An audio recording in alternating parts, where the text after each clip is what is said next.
Good afternoon. I'm Mary Jane Matarion-Danga dito po sa UP Open University. Ako po ay caretaker ng aming Perma Garden, UPOU Perma Garden. So, ang UPOU Perma Garden po ay nag-start last year. So, September 29, 2022, doon po nag-umpisa yung scope and planning. Nag-umpisa po itong Perma Garden sa pamamagitan ng idea ni Dr. Joan Serrano. Siya po yung Dean ng FMDS, Faculty and Management Development Studies. Kasama po niya ay si Dr. Jabez Flores, Senior Lecturer po dito sa UPOU at expert ng permaculture. So, kasama po ang inyong lingkod, Mary Jane Matarion-Danga sa pagdidesign ng Perma Garden. So, ang Perma Garden po ay may dalawang primary objectives or goals. So, una po, ang Perma Garden ay to produce fresh produce of organic produce ng vegetable para sa faculty and staff. So, organically grown po naming pinapatubo ang mga vegetable para siguradong secure at healthy para sa consumer.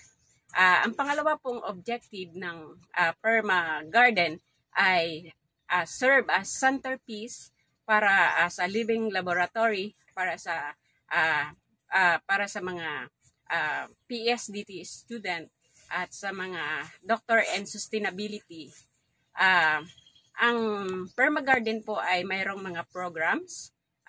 Una ay yung Adapt a Plot, kung saan ang faculty and student ay pwedeng mag-adapt a plot. Sila yung nag-aalaga ng kanilang at least 2 meter, 2 by 2 yung size ng plot na aalagaan nila, sila magtatanim. And then ang produce is kanila rin po. And then meron po kaming community currency. So siya yung sariling pera ng Perma Garden. So ang aming exchange ay nagkakaroon ng agreement. Halimbawa, kung ano yung produce mo at kung ano yung maiibigay mo, exchange po ay yung community currency o Alitap-tap CC, Alitap-tap passbook, yung tawag po namin. So, agreement sa dalawang tao na halimbawa may produce po kayo, ibigay mo, kukuhanin niya, tapos kung magkano yung amount doon. So, ganun po. Tapos, meron din po kami dito na yung sa Adapt a Plot pala po ay kailangan din yung bawat member na nag-a-adapt ay may kanya-kanyang technology na kung saan ay paano natin ito ini-apply at kung paano natin ito gagamitin. Halimbawa ay sa sobrang init ngayon, so ano yung technology mo na magagawa para ma-reduce yung init para sa halaman. So, iba-iba po. Katulad po nung kay Dr. Joan Serrano. So, makikita po yun dun sa loob, sa plot. Meron siya yung jar na may tubig. Tapos yung jar daw, yung bawat roots noong mga halaman ay pumupunta dun sa jar, malapit sa jar na may water na kung saan parang nare-reduce yung init ng halaman. And then yung sa Adapt a Plot naman po ni Dr. Max,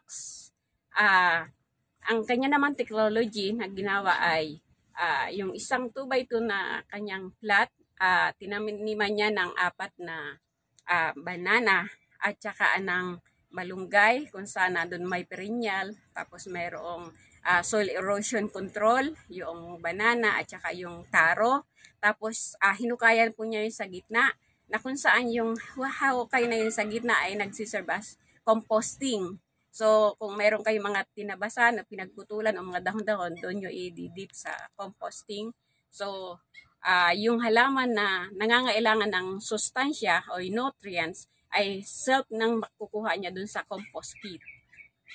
Tapos yung iba naman pong Adapt a Plot na ginawang technology, katulad po nila Sir Lexter Manggubat, yung sa sobrang init ng panahon ngayon, ang ginawa niya ay yung empty bottle ng Wilkins o ng tubigan.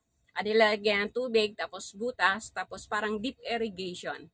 So kung saan, so kahit napakainit, continuous na pumapatak yung tubig. So yung halaman hindi masyadong naiinitan. So yung iba naman po na adapt a plant na technology katulad nila Sir Larry, ang ginawa naman po niya ay naglagay siya ng banana trunk na kung saan ipinang-mulch doon po sa plat niya para mayroon ding protection yung mga halaman hindi masyadong matutuyuan po. Ayun po. Pagkatapos po nung adapt a plat, mayroon din po kami na ibang programa katulad ng zero waste management. So dito kasi po sa FMDS, pinopromote ang zero waste management. So kung saan sinisegregate namin po yung biodegradable at non-biodegradable. Sa non-biodegradable po, yung mga empty bottles, yung mga plastic, nire-recycle namin po, ginagawang taniman, o ginagawang eco bricks, yung mga plastic, ginugupit-gupit ng maliliit, at pagkatapos ay isinishoot din dun sa bottle ng mga soft drinks, tapos yun po yung eco bricks. Tapos nilalagay po namin sa gilid ng plats as a border kung saan nare-reduce yung sheet erosion ng soil at naka-border po siya doon. And then po yung mga biodegradable naman po. So gumagawa po kami ng bokashi. Mayroon pong composting. So yung bokashi po ay yung mga balat o mga na pinagtalupan ng gulay o ng prutas, nilalagay sa isang container, tapos nilalagyan ng rice hull. So, napifermented po siya within 2 weeks. And then, pag na-fermented na po siya, yung bokashi, so ihahalo na namin sa plat. So, serve as fertilizer na po siya. So, tapos yung iba naman po, yung composting, yung mga nawalis naman, naglalagay din po kami ng composting na kung saan, yun po yung ginagamit namin na fertilizer sa mga plat namin, sa halaman namin. So, yun po yung mga nabubulok na dahon, yung mga pinagwalisan, yung mga karton. So, yung karton din po, ginagawa din namin recycle. So, minamulch namin po yung sa lupa. Una-una, para ma-reduce yung mabilis na pagkapal ng damo, para hindi masyadong mower ng mower or grass cutter ng grass cutter. Tapos yung pong balot ng pinagkainan o yung food pack. So makikita ninyo po doon sa aming plat mamaya. Yun naman po ay ginagawa po namin na pang-mulch din na kung saan ay naka-border din po sa bawat plat. So serve as mulching, tapos ay nagsiserve din po siya na mulch at reduce din po ng soil erosion or sheet erosion ng lupa. Mayroon din po kami na ang FMDS ay nag-provide ng sabi ko nga po, isa sa primary ng FMDS Perma Garden ay living laboratory. So, ini-encourage po namin ang mga graduate student or undergraduate student na establish sila ng kanilang, dito sila mag-set up ng kanilang thesis. So, dalawa na po yung nag-set up dito ng thesis po. Yung isa ay nag-set up ng tungkol sa bird. So, okay naman daw po yung kanilang naging setup at okay naman po, successful naman yung thesis niya. And then, dito pala po sa FMDS Perma Garden, inaral din po namin yung, meron na po dito na 25 species na bird, inaral po nila. And then, meron din pong nag-identify parang 187 species naman po noong grasses at saka yung mga plant. And then po as a serving living laboratory, dito rin po ay nagtuturo si Doc J. Best ng drone session. So dito po may mga estudyante nagdo-drone, ituturoan ni Doc J. Best. Ayun po. Tapos po ang Perma Garden ay nahahati po sa 6 na zone. Una po, yung zone 0 ay sinasabi na Yung building po, TLH, kung saan ay doon nagtuturo ang mga faculty. And Zone 1 po ay yung nasa center doon. So kung saan ay doon po nakatanim ang aming mga lettuce o salad garden. And then ang Zone 2 po ay itong pwesto natin na ito dito sa May Bahay Kubo, is zone kung saan ay may bridge tayo. Dahil po during rainy season, dito po ay matubig yung part na yon, kaya po ay may bridge tayo na nakalagay. And then po itong Bahay Kubo ay nagsiserve as mini library. So kung kailangan na tumambay at gustong magbasa-basa, ayan po yung mga books tungkol sa ecology, biology, sa mga plants. So marami po kayo diyang matutunan. So meron din po tayong mga animal dito. So meron po tayong ducks. Dati po 6 ang ducks dito, ay kaso nga po kinain ng python. Merong python din kasi dito po yung boss namin, si Dr. Joanne. So ayaw niya ipahuli yung python kasi anong sabi niya is this is a part of ecosystem. Part of ecology. So fight the test na lang kung sino magso-survive. Ganun na lang po. Yun po. Tapos yun po, ito yung Zone 2. Zone 3 po ay yung sa likod na kung saan ay naandun po ang aming medicinal garden. And then po, ang Zone 4 po ay yung naka-border po doon ng mga Catmoon Drive na kung saan ay gagawin siyang way papunta doon sa kabilang building sa multimedia center na building. So, mayroon po kami diyang mga tanim na Catmoon. So, donated po yun ng aming former Chancellor, Dr. Padulina.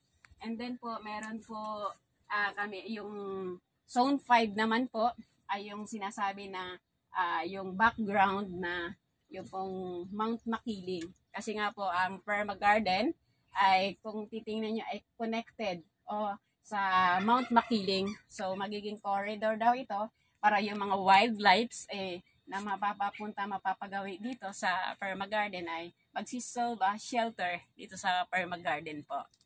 Ayun po. Ma'am, pwede po ba natin bisitahin yung Zone 0? Sige po. Meron din po pala kaming beside from ducks and chicken, meron din po kaming mga 10 colonies of stingless bee. Yung stingless bee po is good medicinal yung kanyang honey na napuproduce, kaso sa liliit ng kanyang bee, so napakatagal niya a year bago siya maka-harvest ng honey, makapag-produce ng maraming amount.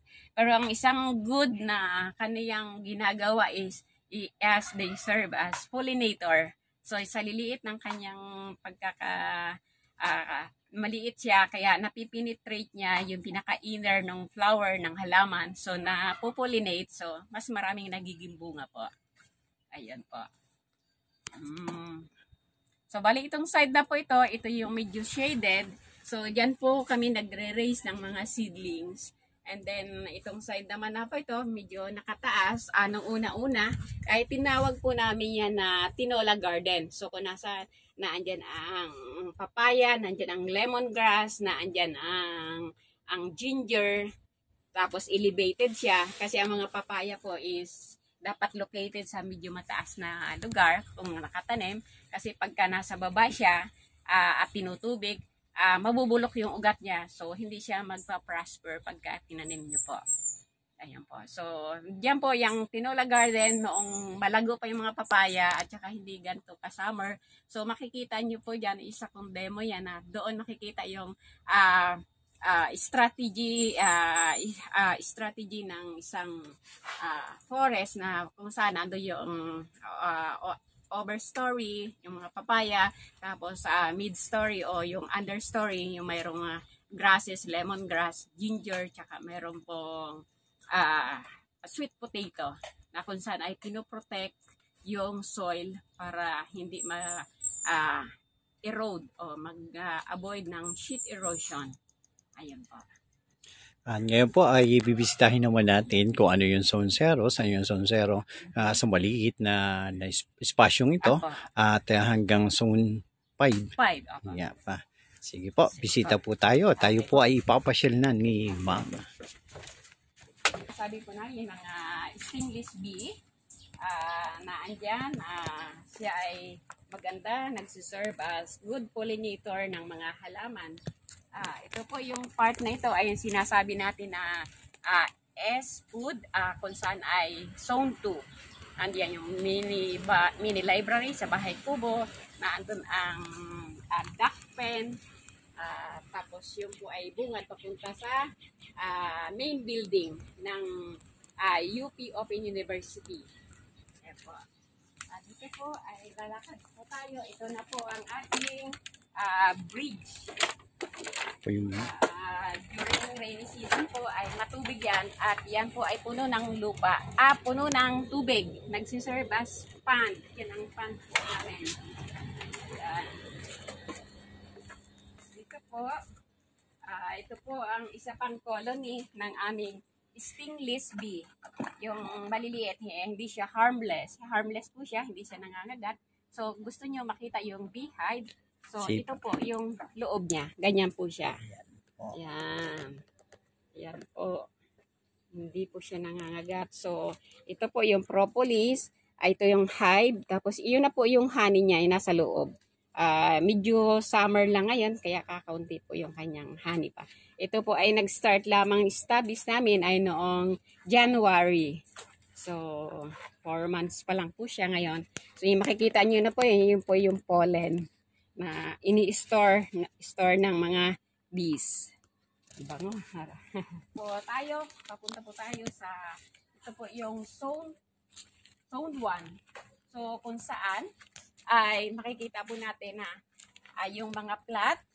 So, naandito po yung plat po nating makikita dito, iba-ibang shape. So, ipinattern po namin ang mga plat na ito sa shape ng building ng TLH. Ayan po, kasi po yung building po natin na yan ay naka-design na water catchment. So, yung tubig niya po during na umuulan ay naiipon at nai-store dun sa, meron po kaming cap basin dun sa ilalim po. And then po, pagka naipon na yun doon, gamit ang pump, so naiibalik namin po dito, siyang pandilig namin ng aming mga halaman.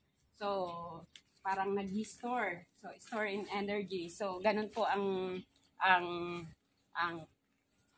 objectives ng principles ng permaculture. So, dito po makikita natin na iba-iba yung nakatanim sa bawat plat. So, ini-encourage mo natin kasi na magtanim. Ang proseso ng pagtatanim ay through multi o combination po ng iba-ibang crops para po maging sustainable. So, iniwasan po kasi natin ang magkaroon ng monocropping. Kasi alam po natin ang disadvantage o kahinaan ng monocropping. So, pagka monocropping po, isang species lang ang nakatanim. Kung halimbawa, pechay lang, okra lang, kung sitaw lang. Ang disadvantage po niya, pag inatake po siya ng peste, ubos lahat yung halaman. Pero kung iba-iba po yung klase ng nakatanim sa bawat plat, iba-iba rin po yung pest na pwedeng umatake. Kaya kung mayroong umatake dun sa kabila, sa isang species, mayroong pang natitira. Kaya least damage po ang mangyayari. Ayan po. So, dito po makikita natin yung sinasabi ko po na food pack. So, kasi nga po, ini-encourage po namin na magkaroon ng zero waste management. So, hanggat maaari po na wala kaming tapon, lahat ng bagay ay napapakinabangan. So, yung pong food pack, yung box ay ginagawa namin na border, pang mulch, at para hindi po masyadong mainit. Tapos yun nga po, yung soil, yung maa-avoid po para ma-erode yun. Ayun po. Ito po, iba-ibang klaseng tanim namin ay may banaba. So, ang banaba ay gamutin po sa UTI. Ito po ay isang klase ng red amaranth, napaka-high antioxidant. Tapos mayroong mga okra, tapos mayroon din pong sili. Mayroon po kaming bush sitaw, may tomato. Ito po ay yung himbabao. So, advisable namin po na magtanim ng mga perennial or ng trees. Kasi nga po, lalo ngayon during summer, wala pong nakakatagal na halaman, lalo na yung mga maliliit lang. Pero kung trees, ang itatanim nyo, kita nyo naman, green na green yung dahon.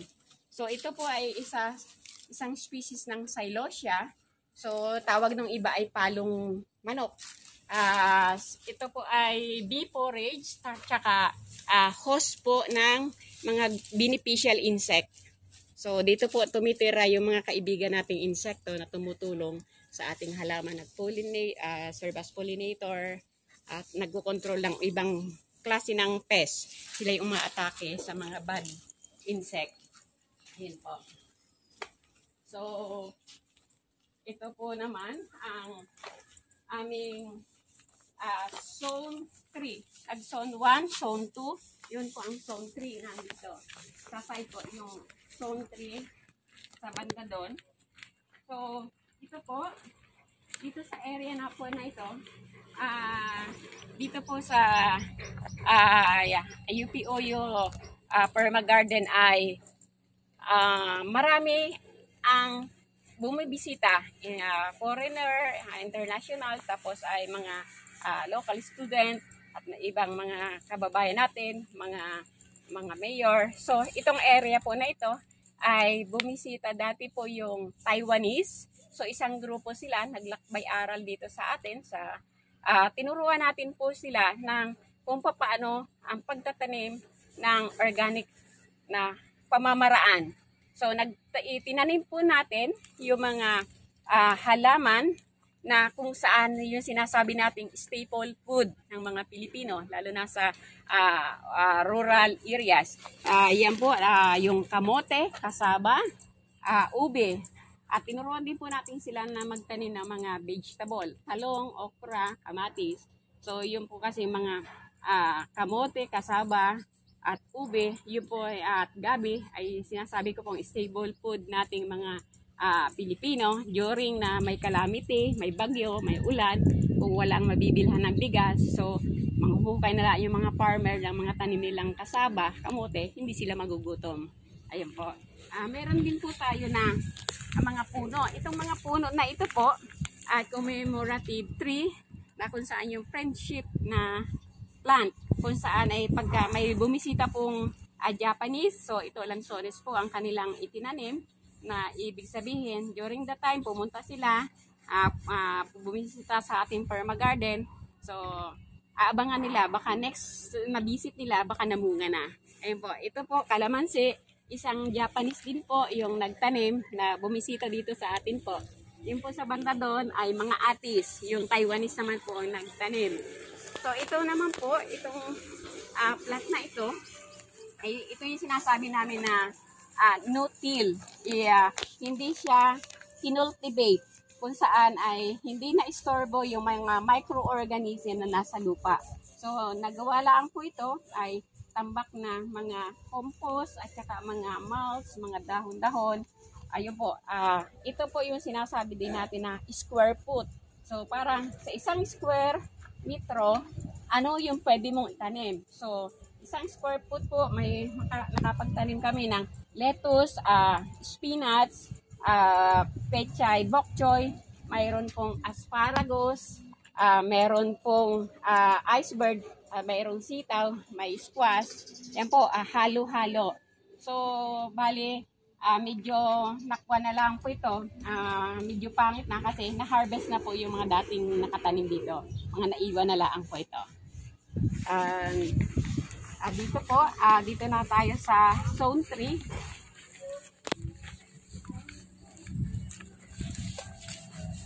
Ito po yung sinasabi ko na zone 3, medicinal garden. So yan po yung mga aloe vera. Nandito din po yung mga tea, mayroong tarag, rosemary, mayroong pandan, may sambong, at sweet basil, may damong Maria, may lemon basil, mayroong lemongrass, may mga katuray. So, yan po yung mga medicinal na gamot. May nakatanim dito po yung 10 approved ng DOH na medicinal plant. Katulad po ng sambong, yung nyug-nyugan, yung pong namumulaklak na yon. So, approved po siya ng DOH kasi pampurga naman po yung purpose niya sa animal. And then, mayroon po tayo na sa banda doon, yung pong Acapulco. Yun naman po yung mga pang skin diseases. Kaya siya approved po. Meron din tayo doon na tiyaang gubat, kung saan yung panggamot naman sa tiyan. And then, meron po tayo doon na mga mint, at saka yung bawang at ampalaya. So, nakatanim pa lang po.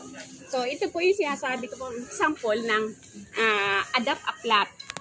So, ito po ay ang aming din po ang may Adapt a Plat. So, itinanim niya dito ay sari-saring gulay na sinasabi niyang kung ano yung gusto niyang kainin. So, katulad ng okra, tulad ng cucumber, ay sitaw, may kalamismis o sigarilyas, tapos mayroong mga flower kasi insect repellent, tapos ay para maganda rin sa paningin. Tapos yung technology po niya, yung sinasabi ko, ganito po, yung pong may jar. Ayan po, naka-jar, may tubig. So, tuwing mainit, yung mga halaman, pumupunta yung roots niya din sa malapit sa jar para hindi masyadong mainit po. Parang pampaalwa ng kanilang pakiramdam ng mga fruits. Ito naman po, yung sinasabi ko po, na Adapt a Plat ng aming isa ring course coordinator, si Dr. Max, na kung saan ay yung 2x2 square meter ay may nakatanim na malunggay na perennial plant, mayroong taro na siya yung nag-serve na soil erosion control dun sa compost pit kasi yung gitna po niyan ay uka kasi dun itatapon yung mga dahon at yung mga pang-compost. Tapos mayroon po siyang 4 na lakatan. Yan po. Tapos meron po na cucumber na mag-aakyat dun sa malunggay. Namumunga na po siya. Tapos meron pong sweet potato. May gulay na. May soil cover protection sa para hindi ma-dehydrate yung lupa. Yan po.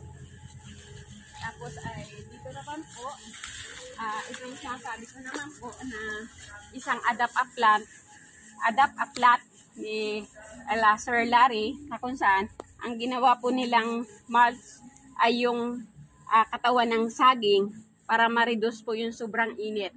Ayan po, kitang-kita na yung kuha ng init po, yung epekto. Talagang natutuyo yung dahon ng halaman sa sobrang init ng panahon natin ngayon po.